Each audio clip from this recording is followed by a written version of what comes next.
Rahayu, rahayu, rahayu. Hari ini saya akan membagikan sebuah ilmu untuk teman-teman dimanapun berada ya.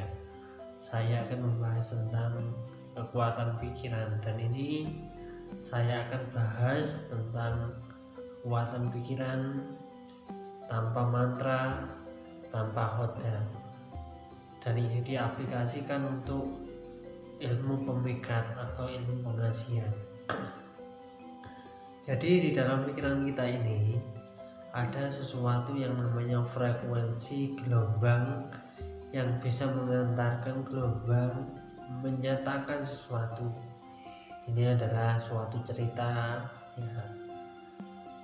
Ada seseorang ini yang divonis oleh rumah sakit mempunyai penyakit jantung dan umurnya tidak berapa lama, dan seseorang ini kepingin di hari-hari terakhirnya bermain bola, dan habis main bola dia meninggal dunia. Dan ternyata ketika dia meninggal dunia itu terbukti bahwa dari rumah sakit ini salah dan tertukar untuk istilahnya adalah identifikasinya. Dia tidak terkena penyakit jantung. Nah, dari situlah kita melihat bahwa kekuatan pikiran yang diyakini tanpa keraguan akan mengubah kenyataan sesuatu.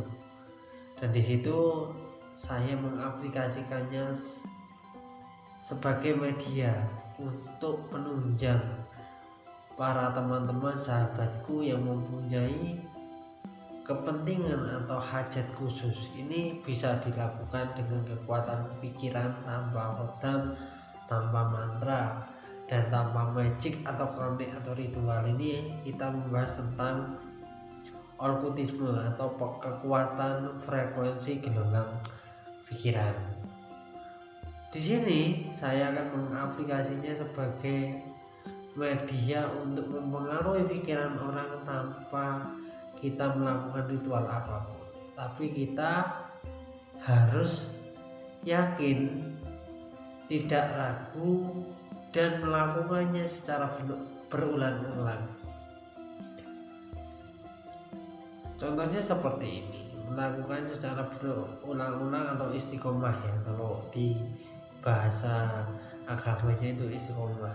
Jadi ketika gelombang pikiran itu terpancar, itu sinyal-sinyal alam itu menangkap apa yang kita programkan, kita pancarkan. Nah, program ini biasanya disebut dengan mantra atau doa. Itu bisa kolaborasi dibarengkan seperti itu. Jadi misalkan kita mempunyai keinginan atau hajat khusus seperti mungkin pemikat. Nah, ini ya kita aplikasikan di ilmu pemikat. Bagaimana caranya? Nah, ketika kita mau tidur, kita bayangkan target kita dengan jelas. Itu ada syarat khusus ketika melakukan ini. Syarat khususnya bukan ritual atau doa, enggak. Syarat khususnya kita harus intens berkomunikasi dengan targetnya. Mungkin teman atau istilahnya teman kerja, teman nongkrong gitu. Sering chat. Dari situlah energi atau frekuensi kita bisa menyambung dengan lancar ketika kita membangun chemistry seperti itu. Itu syaratnya mutlak. Jadi kalau bisa jangan ada permasalahan, karena permasalahan itu nanti akan menjadi hambatan-hambatan ketika kita melakukan sebuah koneksi dengan alam dan mengoneksikannya dengan targetnya.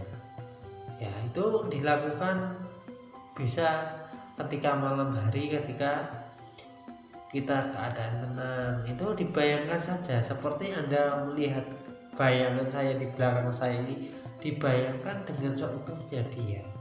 Ketika bayangan ini udah utuh, sampaikan program-program atau perintah-perintah atau keinginan Anda terhadap dirinya secara lembut, dengan bahasa hati, dengan bahasa batin dan pikiran, seperti itu.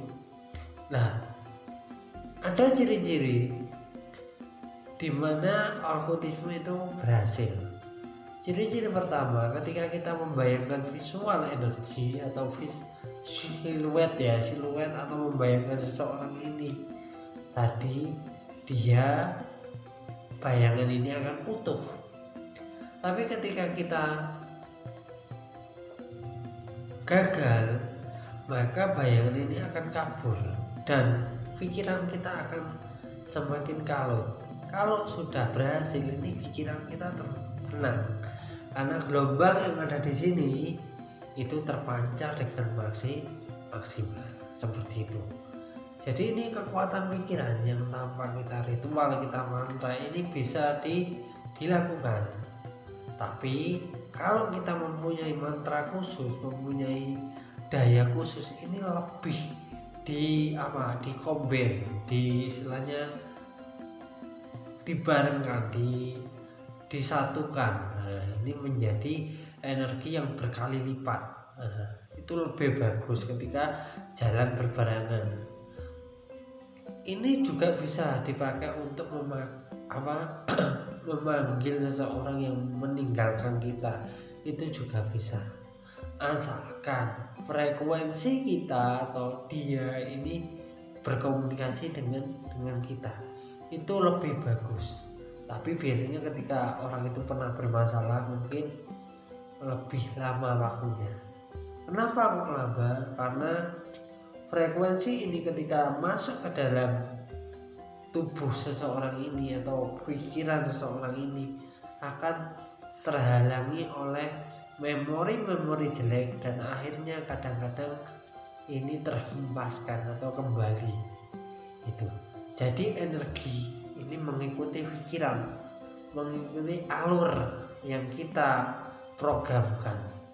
Program ini hajat ya, atau tujuan ini dimasukkan ke dalam sebuah perintah yang ada di dalam otak, divirtualkan dalam frekuensi dan dinyatakan di alam sekitar. Seperti itu tata cara kerjanya. Jadi alkoholisme itu luar biasa sekali ketika kita yakin, ketika kita benar-benar yakin, dan kenyataan itu akan berubah. Tapi alkoholisme tidak ada gunanya ketika kita menganggap itu hanya suatu imajinasi, kebohongan, maka itu tidak akan berguna. Ini terjadi juga ketika kita dihipnotis seseorang. Orang yang mudah terhipnotis atau mudah memanipulasi dirinya, maka orang itu juga mudah untuk mendapatkan tujuan atau hajatnya.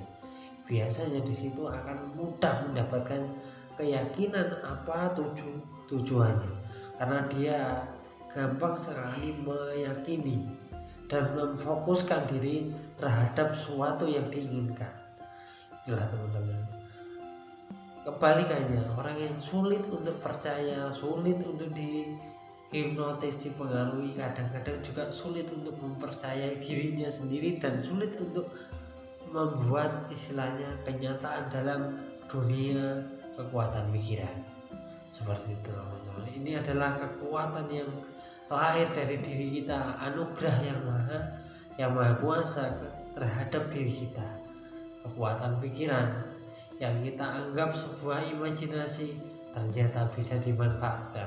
Ketika kita meyakini itu, maka semuanya akan berubah, dan kasus-kasus itu sudah berkali-kali dialami oleh seseorang. Makanya kita harus meyakini yang baik. Musuh kita adalah ketakutan, keraguan, ketidakyakinan atas diri kita. Jadi percayalah pada diri kita, yakini diri kita, maka kamu akan berhasil. Alkoholisme bisa dilakukan dimanapun, kapanpun. Tapi ketika di dalam alkoholisme ini kita bisa aplikasikan menjadi media pemikat, ini beda. Memang seperti itu caranya. Jadi kita bayangkan seorang itu kita wujudkan dengan virtual di dalam dimensi pikiran kita sampaikanlah program-program atau perintah yang kita tujukan. Contohnya adalah mungkin kita punya target gebetan atau pasangan atau pacar, ya kita meditasi seperti ini, kita tenangkan hati seperti ini, kita duduk bersila, kalau bisa lakukan di saat pikiran tenang, di saat sunyi seperti itu, bisa malam, bisa pagi, bisa siang. Terus bayangkan dia duduk di hadapan kita, bayangkan siluetnya, nyatakan. Habis itu kita perintah, sampaikan program. Misalkan ini namanya Tiwo. Berbahagialah, semakin cinta kepadaku, welas asih kepadaku, jadilah orang yang mencintaiku dan yakinlah kepadaku, seperti itu. Itu adalah kata-kata yang memprogram. Sampaikan dengan hangat, dengan kayak Anda menyampaikan dengan sosok yang nyata, seperti itu ya. Habis itu lupakan semuanya dan lakukan itu berulang-ulang. Nanti rasakan perubahannya ketika Anda melakukan sebuah pemikat dengan kekuatan pikiran. Sekian dari saya. Kalau ada salah kata, saya meminta maaf sebesar-besarnya. Semoga pengetahuan ilmu ini bisa bermanfaat untuk Anda. Rahayu, Rahayu, Sagung Dumadi.